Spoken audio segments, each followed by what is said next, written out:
that frustration that you can empathize with and make something positive? How do we move forward?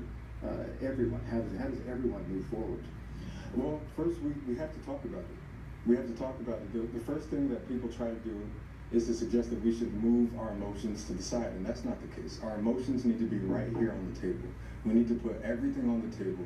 We need to have all of our animosities and anxieties about what has been happening, all the ugliness of the racism in this country that actually exists, all of the hidden truths that we've been sweeping under the rug.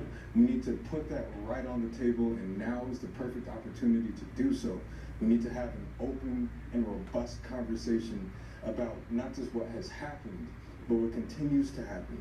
And I've noticed that this conversation has really broadened itself in the last 2 years, where 2 years people were more likely to say that racism isn't here. There are always people who deny it, but now the conversation is really developing, and conversation always leads to change. It leads to policy change. It leads to the way that we think about our culture as a society. It leads to different ways of putting value on human beings' lives. And so that's the first thing that we need to do, is have a robust conversation about this. What are you and the next generation seeing as we move forward? What do you plan to do?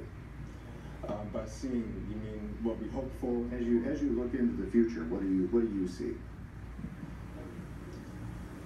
A bitter fight, a struggle, to be honest. This is a hard fight. This is a very hard fight, and of course, as an activist, I always have to have a certain amount of optimism, and I am very optimistic. But what I see in the upcoming years, and possibly my children's generation, is the same fight. This is the same fight that my parents have given me. It's the same fight that their parents have given them, and their parents before them. That as Black people in this country, one of the biggest things we inherit, if we don't inherit funds, if we don't inherit houses or other forms of property, we inherit a struggle. And it's a very sad reality in this country that whole generations of people have to fight every single generation. That my mother fought in the Black Power movement. My father was born in the Jim Crow South. His father before him was born in Mississippi. The father before him was a sharecropper, and his grandfather was a slave.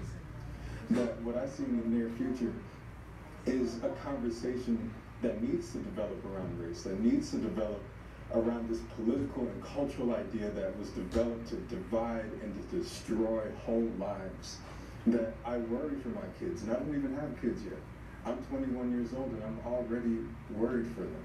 We have to understand that this is a grave problem in this country. But what I see in this future is a continued fight, a fight not against white people, but a fight against a system that continues to value white people over all other lives. A fight that says that you will not incarcerate 1/3 of a generation of men who look like me.